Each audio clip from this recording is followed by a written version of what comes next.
Hi, నేను doctor Vikram Singirkonda. Welcome to Delta Bull trading academy. మన previous సెషన్స్లో డెరివేటివ్ డేటా అండ్ టెక్నికల్ అనాలిసిస్తో నిఫ్టీలో కానీ మిగిలిన స్టాక్స్లో కానీ ఎక్కడ ఆపర్చునిటీస్ ఉన్నాయి, ఎప్పుడు ట్రేడ్ చేయొచ్చు, ఎలాంటి టైంలో ట్రేడ్ చేయకూడదు అని ఇలాంటివి మనం పాత వీడియోస్లో చేయడం జరిగింది. మీరు ఫస్ట్ టైం వస్తున్నట్లయితే పాత వీడియోస్ కూడా ఒకసారి చెక్ చేయండి. మనం డెరివేటివ్ డేటాని ఎలా అనలైజ్ చేస్తున్నాము, ఏ పాయింట్స్ని బేస్ చేసుకొని ట్రేడ్స్ ఎలా తీసుకుంటున్నాం అనేది ప్రతిదీ క్లియర్గా ఎక్స్ప్లెయిన్ చేయడం జరుగుతుంది. సో ఈరోజు వీడియోలో ఏం చేద్దామంటే, మనం ఇంతకు ముందు నిఫ్టీలో ఫిబొనాచీని బేస్ చేసుకొని కొన్ని లెవెల్స్ అనుకున్నాము. అక్కడ సపోర్ట్ తీసుకుంది, మనకి 0.382 దగ్గర సపోర్ట్ తీసుకున్న తర్వాత బౌన్స్ అయింది. ఆ తర్వాత ఏం జరిగింది, మనం ఎలాంటి ట్రేడ్స్ తీసుకోవడానికి ఆపర్చునిటీ ఇచ్చింది, ఈ రోజు ఉన్న పరిస్థితుల్లో మనం ఏం చేయాలి, ఇవన్నీ మనం టెక్నికల్గా చూద్దాము. డెరివేటివ్ డేటా అనలైజ్ చేయడం రాకపోయినా మన డెల్టా బుల్ ట్రేడింగ్ అకాడమీ యొక్క ప్రొప్రైటరీ ఇండికేటర్ని యూజ్ చేసి ఈరోజు అనలైజ్ చేయడం జరుగుతుంది. సో దాన్ని బేస్ చేసుకొని మీరు కూడా ఫ్యూచర్లో అనలైజ్ చేయాలి అనుకుంటే మన ఇండికేటర్ని సబ్స్క్రైబ్ చేసుకున్నట్లయితే చాలా ఈజీగా మనం అనలైజ్ చేయొచ్చు. ఎలాగా అనేది మీకు చూపిస్తాను. ఇప్పుడు ఇక్కడ చూడండి, నిఫ్టీ చార్ట్ వేశాను. మన ఇండికేటర్ ద్వారా అనలైజ్ చేసే ముందు నేను కొన్ని రూల్స్ చెప్తాను ఎలా అనలైజ్ చేయాలని. రూల్ నెంబర్ 1 ఏంటంటే, ట్రెండ్ ఎటువైపు ఉంటే అటువైపు మనం పార్టిసిపేట్ చేస్తాం. అంటే సముద్రంలో అలలు ఎటువైపు వెళ్తూ ఉంటే అటువైపు ఈదినట్లయితే మనం ఈజీగా సులువుగా ఆ డైరెక్షన్లో వెళ్ళగలుగుతాం. ఎదురీదామనుకోండి, మేబీ ఎదురీదితే అవార్డులు రావచ్చేమో. సముద్రంలో అలలకి ఎదురీదాడు, చాలా గొప్ప ఈతగాడు అని చెప్పి అవార్డులు రావచ్చేమో, కానీ అది చాలా రిస్క్. అండ్ దానివల్ల ఏమవుతుంది అంటే మన క్యాపిటల్ పోవడానికి అవకాశం ఉంటుంది. అందుకని ఫస్ట్ ట్రెండ్ ఎస్టాబ్లిష్ చేసుకుంటాము. ఆ ట్రెండ్ ఎటువైపు ఉంటే అటువైపు వెళ్ళినట్లయితే 60-70% ఆఫ్ ద టైం ఆల్మోస్ట్ మనం రైట్ అవ్వడానికి అవకాశం ఉంటుంది. కాబట్టి మనకు ట్రెండ్ ఐడెంటిఫికేషన్ ఇంపార్టెంట్. రెండోది, ట్రెండ్ ఐడెంటిఫై చేసిన తర్వాత ఎప్పుడు మొమెంటం ఉంటుందో అప్పుడు మనం ట్రేడ్ చేయాలి. ఎందుకు అంటే మనం చేసేది ఆప్షన్స్లో కదా. ఇప్పుడు ఫ్యూచర్స్ అయినా ఆప్షన్స్ అయినా ఆ కాంట్రాక్ట్కి ఒక ఎక్స్పైరీ డేట్ అంటూ ఉంటుంది. సో ఈరోజు తీసుకున్నది నేను 3 months హోల్డ్ చేస్తాను, 4 months హోల్డ్ చేస్తాను అంటే అది ట్రేడింగ్ అవ్వదు, షార్ట్ టర్మ్ ఇన్వెస్ట్మెంట్ అవుతుంది. ట్రేడ్ చేసే వాళ్ళు ఏం చేస్తారు, కాంట్రాక్ట్స్ రాస్తారు. అంటే ఫ్యూచర్ డేట్లో నేను వచ్చి ఈ కాంట్రాక్ట్ ఎగ్జిక్యూట్ చేస్తాను అని డెరివేటివ్స్లో ఫ్యూచర్స్ ద్వారా కానీ ఆప్షన్స్ ద్వారా కానీ మనం కాంట్రాక్ట్స్ రాస్తాం. ఇలా రాసినప్పుడు మనకి ఏం కావాలి అంటే, మనం రాసిన కాంట్రాక్ట్ మనం అనుకున్న టైంలోపు కదలాలి. అలా కదలాలి అంటే మొమెంటం ఉండాలి. సో మనకి మొమెంటం ఎక్కడ రాబోతుంది అనేది మనకు తెలియాలి. అది రెండోది. థర్డ్ వన్, మొమెంటం వచ్చిన తర్వాత ఎంట్రీ తెలియాలి, ఎగ్జిట్ తెలియాలి. ఎగ్జిట్ అంటే స్టాప్ లాస్ అని నా ఉద్దేశం. సో ఎంటర్ అయిన ప్రతి ట్రేడు మనం ప్రాఫిట్ బుక్ చేసుకుంటామని కాదు. మీరు రియాలిటీలో చూసుకున్నట్లయితే ఖచ్చితంగా మనం లాసెస్ బుక్ చేసుకోవడానికి కూడా అవకాశం ఉంటుంది. కాబట్టి మీరు క్యాపిటల్ని సరిగ్గా చూస్ చేసుకొని ఎంటర్ అయిన తర్వాత స్టాప్ లాస్ ఎక్కడ పెట్టుకోవాలి ప్రాపర్గా. ఎందుకంటే ఇప్పుడు చూడండి, నిఫ్టీ లాంటి ఇన్స్ట్రుమెంట్ కదిలినట్టుగా హెచ్డిఎఫ్సి బ్యాంక్ కదలదు, అండ్ హెచ్డిఎఫ్సి బ్యాంక్ కదిలినట్టుగా అదానీ కదలదు, అదానీ కదిలినట్టుగా టాటా మోటార్స్ కదలదు. సో ఈచ్ స్టాక్కి ఒక పర్టికులర్ వొలాటిలిటీ ఉంటుంది. అంటే దానికి ఒక స్టాక్కి 5% మూమెంట్ అనేది నార్మల్ అయి ఉండొచ్చు, ఇంకొక స్టాక్కి 2% కదిలినా కూడా అమ్మ ఇది 2% కదిలిందా, ఇంత వచ్చేసిందా మూమెంట్ అన్నట్టుగా ఉంటుంది. అంటే స్టాక్ స్పెసిఫిక్ వొలాటిలిటీ అనేది ప్రతి స్టాక్లో ఉంటుంది. సో మనం ఏ స్టాక్లో ఎంటర్ అవుతామో దానికి ఫిక్స్డ్ స్టాప్ లాసెస్ పెట్టుకున్నాం అనుకోండి. జనరల్గా బయట ఎలాగ వాడతారంటే, ఎంటర్ అయిన తర్వాత ఒక 1% స్టాప్ లాస్ పెట్టుకొని 2% టార్గెట్ పెట్టుకొని ఇలాంటి కొన్ని క్యాలిక్యులేషన్స్ వాడతారు. దానివల్ల వచ్చే నష్టం ఏంటంటే, మీకు 1% స్టాప్ లాస్ అనేది నిఫ్టీలో వర్కౌట్ అవుతుందేమో, కానీ అదే వెళ్ళి మీరు అదానీలో చేశారనుకోండి వర్కౌట్ అవ్వదు. అదే వెళ్ళి మీరు డిక్సాన్లో చేశారనుకోండి వర్కౌట్ అవ్వదు.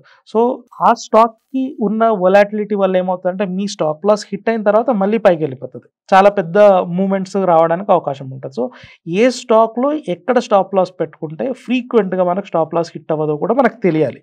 సో అది మనం ఇంకొకటి చూసుకోవాల్సింది, ఎక్కడ ఎగ్జిట్ అవ్వాలి ఎంట్రీ తర్వాత అని.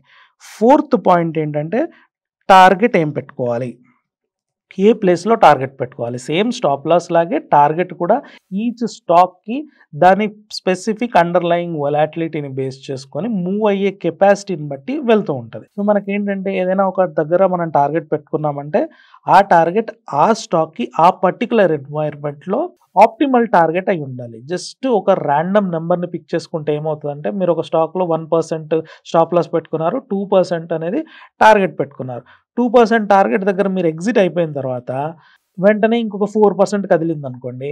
అప్పుడేమనుకుంటారు, అర్రే! నేను ముందే ఎగ్జిట్ అయిపోయాను. నెక్స్ట్ టైమ్ ఏం చేస్తానంటే ఎక్కడ ట్రేడింగ్ చేసినా కూడా 5% టార్గెట్ పెట్టుకుంటాను నేను అని ఇంకొక స్టాక్‌ని చూస్ చేసుకున్నారు. దాని అండర్‌లయింగ్ వొలటిలిటీలో 2% కదలడమే చాలా గొప్ప విషయం అనుకోండి.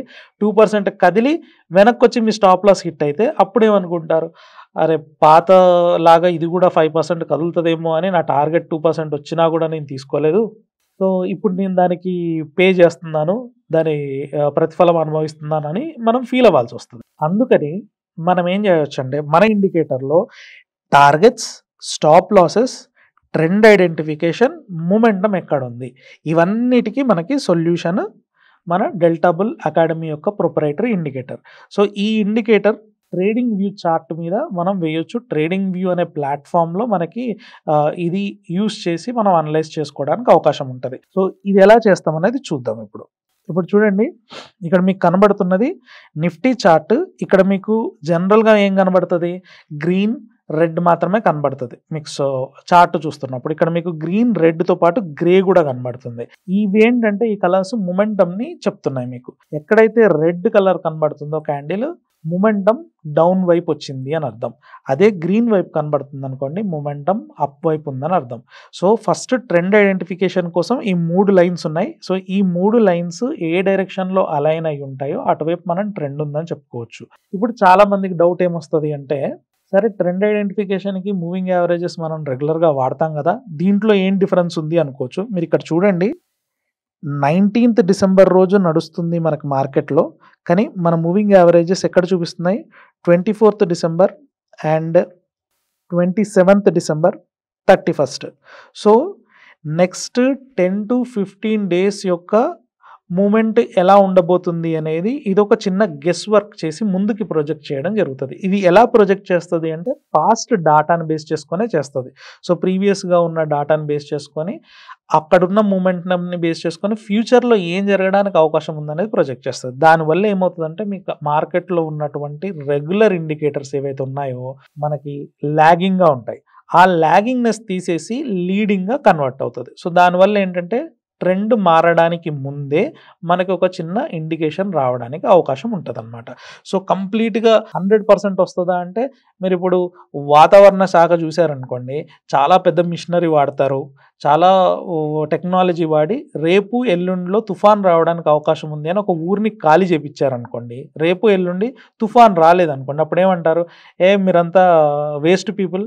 మీరు చెప్పింది నేను వినక్కర్లేదు అనుకున్నారు. నెక్స్ట్ టైమ్ అది జరగడానికి అవకాశం ఉంటది. ఎందుకు ఇది చెప్తున్నానంటే ఏ టెక్నాలజీ అయినా సరే ఫ్యూచర్‌ని ప్రెడిక్ట్ చేస్తున్నప్పుడు 100% ఉండదు. కొన్నిసార్లు రాంగ్ కూడా అవుతది. కానీ మన దగ్గర ఇలాంటి టెక్నాలజీ ఉన్నప్పుడు అది వాడుకొని ఎప్పుడైతే అది వద్దు ఇక్కడ ట్రేడ్ చేయొద్దు, ఇది ట్రెండ్ కాదు అని చెప్పినప్పుడు సైడ్ లైన్‌లో నిల్చున్నామనుకోండి, ఎక్కువ శాతం మనం బతికి బట్టగట్టడానికి అవకాశం ఉంటది. లేదు లాస్ట్ టైమ్ కరెక్ట్‌గా అవ్వలేదు కదా! ఈసారి కూడా జరగదేమో అని మనకి ట్రెండ్ చెప్తున్నా కూడా మనం ఆపోజిట్‌గా యాక్ట్ చేసి మొత్తం క్యాపిటల్ పోగొట్టుకోవడం కన్నా ఇలాంటి ఒక ఇండికేటర్ మన చేతిలో ఉన్నప్పుడు ట్రెండ్ ఎప్పుడు ఆగాలి, మనం ట్రెండ్ లేదు అని తెలుసుకొని పక్కకు ఆగాల్సింది ఎప్పుడో కూడా మనకు తెలుస్తది. సో, ఇక్కడ చూసినట్లయితే చూడండి, ఇక్కడ చూడండి నవంబర్ 24th దగ్గర నుంచి మనకి డిసెంబర్ 24th వరకు కూడా కంటిన్యూయస్‌గా ఇక్కడ ఎంటాంగిల్ అయిపోయి ఉన్నాయి యావరేజ్ లైన్స్. సో, ఇక్కడ ఆబ్వియస్‌గా వన్ గ్లాన్స్‌లో ఇట్లా చార్ట్ దగ్గరికి రాగానే మనకు తెలిసిపోతది. ఓకే, ఇక్కడ మనం ట్రేడ్ చేయాల్సిన టైం గాదు అని. దాంతో పాటు క్యాండిల్స్ కూడా గ్రేగా ఉన్నాయి. అంటే మొమెంటమ్ కూడా లేదు. మొమెంటమ్ లేదు అండ్ ట్రెండ్ కూడా లేదు. మనం పార్టిసిపేట్ చేయకుండా పక్కన ఉంటాం. సో, చూడండి ఈ మూవ్‌మెంట్ మనం అప్పుడేమనిపిస్తది 23,900 దగ్గర నుంచి 24,300 వరకు నేను మూవ్‌మెంట్ మిస్ అయ్యాను కదా అనుకోవచ్చు. కానీ చూడండి ఇది మిస్ అవ్వడం వల్ల ఆ తర్వాత వచ్చిన క్రాష్‌ని కూడా మనం మిస్ అయ్యాం. సో, ఇందులో మీరు లాంగ్ ఎంటర్ అయ్యి ఉండుంటే మీ స్టాప్ లాస్ హిట్ అయిపోయేదనమాట. సో, ఇలాంటి సిట్యుయేషన్స్ నుంచి మనల్ని ఈ ఇండికేటర్ కాపాడడానికి అవకాశం ఉంటది. సో, ఇక్కడ చూసినట్లయితే ఎంట్రీ ఎలా తీసుకుంటామంటే ఒక గ్రే వచ్చిన తర్వాత ఫస్ట్ ట్రెండ్ సెట్ అవ్వాలి. ఆ తర్వాత గ్రే క్యాండిల్స్ నుంచి గ్రీన్ క్యాండిల్స్, ఇప్పుడు అప్ ట్రెండ్ అనుకోండి, గ్రే నుంచి గ్రీన్ రావాలి. ఆ గ్రీన్ వచ్చినప్పుడు ఫస్ట్ గ్రీన్‌ని మనం వదిలేస్తాం. అంటే ట్రెండ్ ఎస్టాబ్లిష్ అయిందా లేదా తెలియకుండా మనం ఎంటర్ అవ్వమనమాట. అంటే ఒక కన్జర్వేటివ్ ట్రేడర్ లాగా. మీరు అగ్రెసివ్ అనుకోండి ఫస్ట్ గ్రీన్ క్యాండిల్‌కే ఎంటర్ అయిపోవచ్చు. కానీ దానివల్ల ఏమవుతుందంటే కొంచెం స్ట్రైక్ రేట్ అనేది తగ్గడానికి అవకాశం ఉంటది. స్ట్రైక్ రేట్ ఎక్కువ ఉండాలి అంటే ఏం చేస్తాము? గ్రే నుంచి గ్రీన్‌కి వచ్చిన తర్వాత మనం అక్కడ ఆగి మళ్ళీ నెక్స్ట్ గ్రే సెకండ్ గ్రీన్లో మనం ఎంటర్ అవ్వడానికి చూస్తాం. ఇక్కడ చూడండి, ఇక్కడ రెడ్ తర్వాత గ్రే వచ్చింది, మొమెంటం అయిపోయింది, అప్ ట్రెండ్కి మారింది, గ్రీన్ వచ్చింది. ఇక్కడ వెయిట్ చేస్తాం ఎందుకంటే ఇది మన ఫస్ట్ గ్రీన్ కాబట్టి.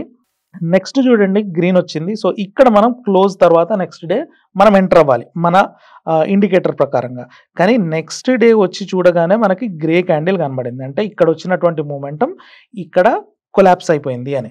సో ఇక్కడ కూడా మనం ఆగిపోతాం. ఈ ఫాల్ అంతా కూడా మనం ఎంటర్ అవ్వలేదు, ఎందుకంటే ఇక్కడ మనం ట్రెండ్ అప్ సైడ్ ఉంది, అప్ ట్రేడ్ కోసం చూసాము, కానీ మన ఇండికేటర్ అప్ ట్రేడ్ ఇవ్వలేదు. అంటే ఎంత పెద్ద ప్రమాదం నుంచి మన ఇండికేటర్ మనల్ని కాపాడింది అనేది మనం గుర్తుపెట్టుకోవాలి. సో ఈ రోజు చూసుకున్నట్లయితే ఈ రోజు కూడా గ్యాప్ డౌన్ ఓపెన్ అయిన తర్వాత గ్రేలో ఉంది, ట్రెండ్ మళ్ళీ డౌన్ వైపు షిఫ్ట్ అవ్వడానికి అవకాశం ఉంది.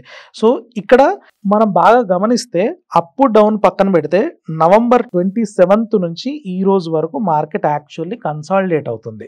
సో 23,800 దగ్గర నవంబర్ 27 రోజు ఉంటే ఈ రోజు కూడా మళ్ళీ అదే 23,800 దగ్గర ఉంది. ఇప్పుడు ఈ రోజు ఏ టెక్నికల్ అనాలిస్ట్ దగ్గరికైనా వెళ్ళి అడిగితే మార్కెట్ కన్సాలిడేట్ అవుతుంది, ఇది సపోర్ట్, ఇది రెసిస్టెన్స్ అని చెప్తారు. కానీ అంతలోపే మీరు 3 రాంగ్ ట్రేడ్స్ చేసేసి ఉంటారు. కానీ మన ఇండికేటర్ చేతిలో ఉన్నప్పుడు ఈ 3 ట్రేడ్స్ అవాయిడ్ చేయడానికి అవకాశం ఉంది. చూసారా, అంటే మన ఈ 1 మంత్ ట్రేడ్ చేయకుండా కన్సాలిడేషన్ రాబోతుంది అనే విషయం మనకి ఇండికేటర్ ద్వారా తెలిసింది కదా, ఈ గ్రేగా ఉండడం వల్ల. సో ఇలాగా మనకి ఎంట్రీకి స్కోప్ లేదు. సో స్టాక్స్లో ఎక్కడైనా ఉందా అంటే మనం ఇక్కడ వాచ్ లిస్ట్ పెట్టుకున్నాము, వాచ్ లిస్ట్లో జస్ట్ చిన్న చిన్న గ్లాన్స్ వేసుకుంటూ వెళ్ళిపోయినా కూడా మనకు తెలిసిపోతుంది. చూడండి, ఏషియన్ పెయింట్ చూద్దాం. ఏషియన్ పెయింట్ చూడండి, లాంగ్ బ్యాక్ మనకి ట్రెండ్ మారింది, రెడ్లో వచ్చింది. అండ్ మీరు ఇక్కడ ఎంటర్ అయినట్లయితే ఇంకా ఈ షార్ట్ ట్రేడ్ని క్యారీ చేస్తూ ఉంటారు మన ఇండికేటర్ వల్ల. అండ్ యాక్సిస్ బ్యాంక్ చూడండి, ఇప్పుడే గ్రే నుంచి రెడ్కి వచ్చింది, ఇక్కడ మనం ట్రేడ్ చేయము, ఇది మళ్ళీ గ్రేగా అయ్యి నెక్స్ట్ రెడ్ వచ్చినప్పుడు మనం ఇక్కడ పార్టిసిపేట్ చేయడానికి అవకాశం ఉంటుంది షార్ట్ సైడ్, లేదు అంటే ఇది పోతుంది. సో ఇలాంటి అన్సర్టెన్ మూవ్స్ నుంచి కూడా మనం కాపాడుకోవడానికి అవకాశం ఉంటుంది సార్. చూడండి, ఇక్కడ red to grey and then మళ్ళీ రెడ్ వచ్చింది. సో ఇది మనం బజాజ్ ఫినాన్స్లో షార్ట్ సైడ్ మనం ఆలోచించడానికి అవకాశం ఉంది. సరే, ఈ షార్ట్ వచ్చింది, నేను ఎంటర్ అయ్యాను, నా టార్గెట్ ఏంటి? రేపు పొద్దున కూడా మళ్ళీ రెడ్ క్యాండిలే స్టార్ట్ అవుతే మనం బజాజ్ ఫినాన్స్లో ఎంటర్ అవ్వచ్చు షార్ట్ సైడ్ ఎంటర్ అయినప్పుడు నా టార్గెట్ ఏంటి అంటే ఇక్కడ చూడండి, లెఫ్ట్ సైడ్లో లాంగ్ టార్గెట్, షార్ట్ టార్గెట్ అని. సో మనం ఎటువైపు ట్రేడ్ తీసుకుంటాం అనేది మన సాఫ్ట్వేర్కి తెలియదు, కానీ ఇది అండర్లయింగ్ వొలాటిలిటీని బేస్ చేసుకొని ప్రజెంట్ ప్రైస్ నుంచి ఎంత దూరం ఆప్టిమమ్గా కదలడానికి అవకాశం ఉంది అని చెప్తుంది. సో దీని ప్రకారంగా నేను షార్ట్ సైడ్ వెళ్తున్నా కాబట్టి షార్ట్ టార్గెట్ని మనం చూసుకుంటాం. 1494 దగ్గర మనం టార్గెట్ పెట్టుకోవచ్చు, నెక్స్ట్ టార్గెట్. సో అలాగా చూసుకోవచ్చు. సరే, ఎంటర్ అయ్యాము, టార్గెట్ తెలిసింది, నాకు షార్ట్ సైడ్ ఎంటర్ అవ్వాలని తెలిసింది. మరి నా స్టాప్ లాస్ ఏంటి అంటే ఇక్కడ చూడండి, yellow కలర్ డాట్స్ కనబడుతున్నాయి కదా, ఇదే మన స్టాప్ లాస్ అనమాట. సో ఈ yellow డాట్స్ని మనం స్టాప్ లాస్ కింద పెట్టుకుంటాము. ఇది ట్రైలింగ్ కూడా అవుతూ ఉంటుంది, మార్కెట్ కదులుతూ ఉంటే. ఇక్కడ చూడండి, మీరు షార్ట్ ఇక్కడ ఎంటర్ అయ్యారనుకోండి, ఫర్ ఎగ్జాంపుల్ ఇక్కడ yellow డాట్స్ ఉన్నాయి, ఇది చూడండి, ప్రైస్ కదులుతూ ఉంటే yellow డాట్స్ కిందికి వెళ్తూ ఉన్నాయి కదా, ఈ పాయింట్కి వచ్చిన తర్వాత ఇక్కడ ఎగ్జిట్ అవుతారు. సో ఇలా చూసుకున్నట్లయితే మనకి స్టాప్ లాసెస్ కూడా ట్రైల్ అవుతున్నాయి కాబట్టి మొత్తం మూమెంట్ పార్టిసిపేట్ చేయడానికి కూడా అవకాశం ఉంటుంది అనమాట. ఆప్టిమల్గా మనం ఎగ్జిట్ అవుతాం, లేదంటే చిన్న చిన్న బ్యాక్ మూవ్స్కి ఎగ్జిట్ అవ్వాల్సి వస్తుంది. చూడండి, ఇక్కడ రెడ్ వచ్చింది, మనం grey to red, red to grey, and ఇక్కడ ఫస్ట్ రెడ్ని వదిలేసిన తర్వాత సెకండ్ రెడ్ దగ్గర మనం ట్రేడ్ ఎంటర్ అయ్యామనుకోండి, ఆ నెక్స్ట్ మనకి ఎగ్జిట్ ఇక్కడ వస్తుంది. సో ఈ ఫాల్ అంతా కూడా మనం పార్టిసిపేట్ చేయడానికి అవకాశం ఉంటుంది అనమాట. సో ఇలా ట్రైలింగ్ స్టాప్ లాస్ని కూడా వాడుకోవచ్చు. సో మీరు కూడా ఇలాగా ఫుల్గా అనలైజ్ చేసుకొని చాలా ఈజీగా ట్రేడ్ ఎక్కడ తీసుకోవాలి, ఎప్పుడు తీసుకోవాలి, ఎంత దూరం హోల్డ్ చేయాలి అనే ప్రతి విషయం తెలుసుకోవాలనుకుంటే మన ఇండికేటర్ని సబ్స్క్రైబ్ చేసుకోండి. కింద ఉన్న వాట్సాప్ నెంబర్కి మీరు మెసేజ్ చేసినట్లయితే మన సపోర్ట్ టీం మీకు ఒక వీడియో ఇవ్వడం జరుగుతుంది, ట్యుటోరియల్ వీడియో, ఇండికేటర్ని ఇంకా డీటెయిల్డ్గా మీకు ఎక్స్ప్లెయిన్ చేస్తూ టెక్నికల్ కాన్సెప్ట్స్ కూడా కొన్ని చెప్తూ, టెక్నికల్ అనాలిసిస్కి సంబంధించినవి, దాంట్లో మనీ మేనేజ్మెంట్కి సంబంధించిన కాన్సెప్ట్స్ కూడా ఎక్స్ప్లెయిన్ చేస్తూ మీకు ఒక వీడియో ఇవ్వడం జరుగుతుంది. అది చూసి ఆ తర్వాత మీరు ఇండికేటర్ని వాడినట్లయితే మార్కెట్లో మిగతా వాళ్ళతో పోల్చుకున్నట్లయితే మీకు ఒక ఎడ్జ్ ఉండడానికి అవకాశం ఉంటుంది. సో మళ్ళీ ఇలాంటి అనలిటికల్ వీడియోతో నెక్స్ట్ వీడియోలో కలుసుకుందాం. Thank you.